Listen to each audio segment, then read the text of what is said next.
சென்னையை சேர்ந்த ஓய்வு பெற்ற தமிழ் ஆசிரியர் வெற்றிவேல் என்பவர் சிறந்த தமிழ் ஆர்வலர். அவர் 1330 திருக்குறளையும் மனப்பாடமாக ஒப்பிக்கும் வகையில் நூற்றுக்கணக்கான மாணவர்களை உருவாக்கியுள்ளார். மேலும் திருக்குறள், சிலப்பதிகாரம் போன்ற பல தமிழ் இலக்கியங்களை சிறந்த முறையில் கற்றுள்ளார். அவர் முன்னாள் சபாநாயகர், தமிழ் குடிமகனின் மாணவர் என்பது குறிப்பிடத்தக்கது. மேலும் இதுகுறித்து அவர்கள் கூறுகையில், வணக்கம், என்னுடைய பேர் திருக்குறள் எஸ் வெற்றிவேல். நான் என்னுடைய வயது 64. நான் கடந்த 20 ஆண்டுகளாக நூலகம், இதழகம், ஆவண காப்பகம் அண்ணா நகரில் நடத்தி வந்தேன்.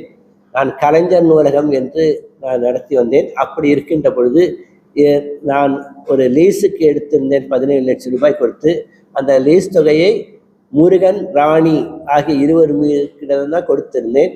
அவர்கள் 20 மீதும் முதல் தகவல் அறிக்கை FIR கொடுக்க வேண்டும் என்று மாவட்ட நீதிமன்றம் 2 ஆண்டுகளுக்கு முன்பே சொன்னார்கள். அப்படி இருந்தும் காவல்துறையினர் அதை நடவடிக்கை எடுக்கவில்லை. இது தொடர்பாக எங்கள் வீட்டில் உள்ள நூலகத்தை எல்லாம் சேதாரப்படுத்தி விட்டார்கள்.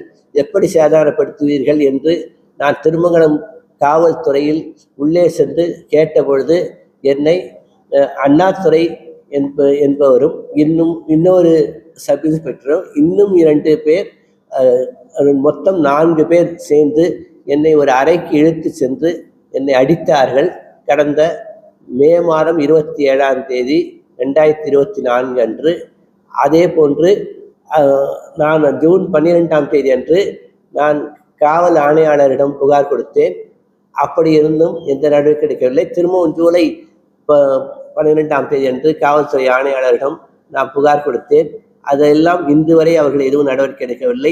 சென்ற மாதம் கூட இணை ஆணையாளர் அவர்களிடம் சென்று புகார் கொடுத்தேன். இன்னும் எந்த நடவடிக்கை எடுக்கவில்லை. இதில் என்னவென்றால், எனக்கு நான் என்னுடைய 17 லட்சத்தை யாரும் தரவில்லை. அதே சமயத்தில் எனக்கு 1.5 கோடி ரூபாய் கேட்டு ஜெயச்சந்திரன், தேனி மாவட்டத்தை சேர்ந்த வழக்கறிஞர் என்று கூறி என்னை 1.5 கோடி ரூபாய் தருமாறு என்னை மிரட்டுகிறார். எனவே இதையெல்லாம் எத்தனையோ முறை இதுவரை சிஎம் செல்லுக்கு இதுவரை குறைந்தது 50 முறையாவது நான் பதிவு தபாலில் அனுப்பியிருக்கிறேன். அப்படி இருந்தாலும் எனக்கு இதுவரை நியாயம் கிடைக்கவில்லை.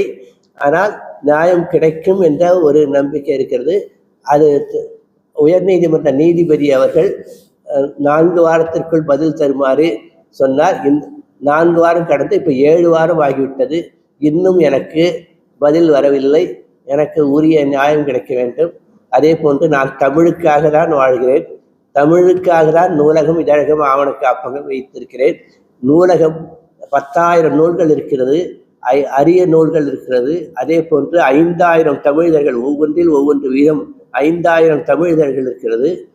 ஆவண காப்பகம் என்று வைத்திருக்கிறேன். அதில் எல்லா ஆவணங்களும் இருக்கின்றன. கடந்த 50 ஆண்டுகளாக எல்லா பத்திரிகையிலும் முக்கிய நிகழ்வுகள் எல்லாமே இருக்கிறது. அப்படி இருந்தாலும் அதையெல்லாம் காப்பாற்ற வேண்டும் என்ற நோக்கத்தோடு தான் இருந்தேன். எனவே தயவு செய்து எல்லோரும் இதற்கு பத்திரிகையாளர்கள் எனக்கு ஒத்துழைப்பு தருமாறு கேட்டுக்கொள்கிறேன். என்னுடைய 17 லட்சத்தை வாங்குவதற்காக நீங்கள் எல்லாம் ஒத்துழைப்பு தருமாறு கேட்டுக்கொள்கிறேன். 17ஐ நான் முருகன், ராணி என்பவரிடம் நூலகம் நடத்துவதற்காக லீஸ் தொகையாக, குத்தகை தொகையாக 17 லட்சத்தை கொடுத்தேன். அப்படி இருந்து இன்று வரை 1 ரூபாய் கூட திருப்பி தரவில்லை. லீஸ் டைம் முடிந்த பிறகும், லீஸ் டைம் முடிவதற்கு முன்பே நான் கொடுத்து விட்டேன். அதாவது அதை கேட்டுக்கொண்டே இருந்தேன், ஆனால் தரவில்லை. லீஸ் டைம் முடிந்த பிறகு அவர்கள் தலைமறைவாகி விட்டார்கள். செக்காக தான் கொடுத்தேன்.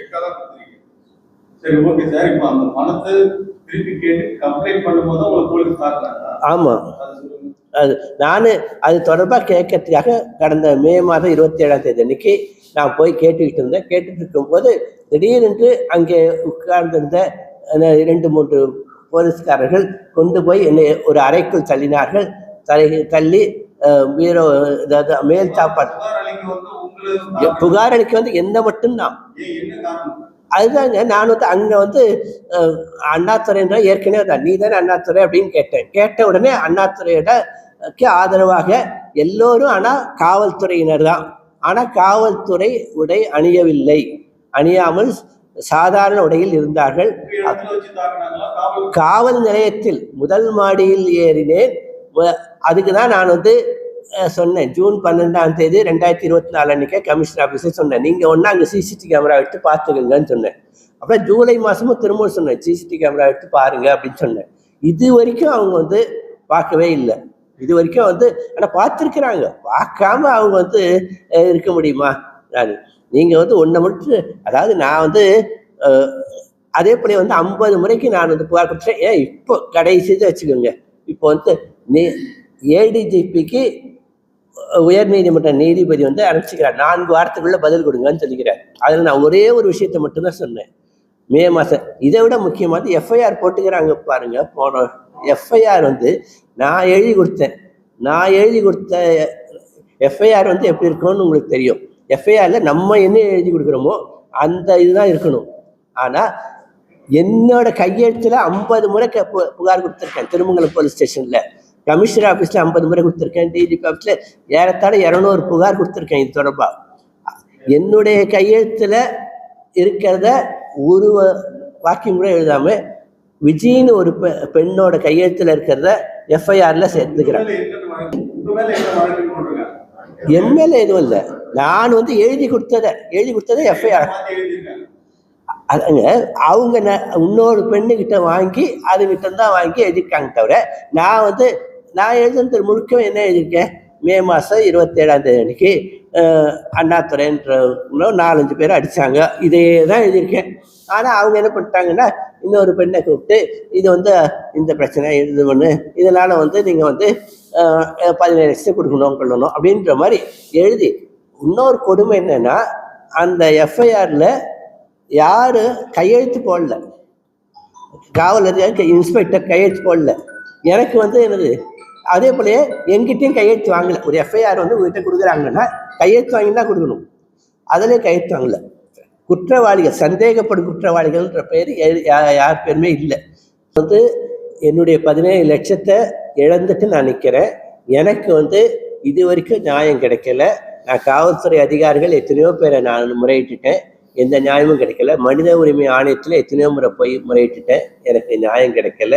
சிஎம் செல்லுக்கு இது வரைக்கும் பல முறை முறையிட்டுட்டேன், இது வரைக்கும் எனக்கு நியாயம் கிடைக்கல. எனவே மக்கள் மன்றமாக்கிய உங்களிடம் நான் வந்திருக்கிறேன். அடுத்தது நான் தலைமைச் செயலகத்தின் முன்பு உண்ணாவிரதம் இருக்கலாம் என்று நான் நினைக்கிறேன்.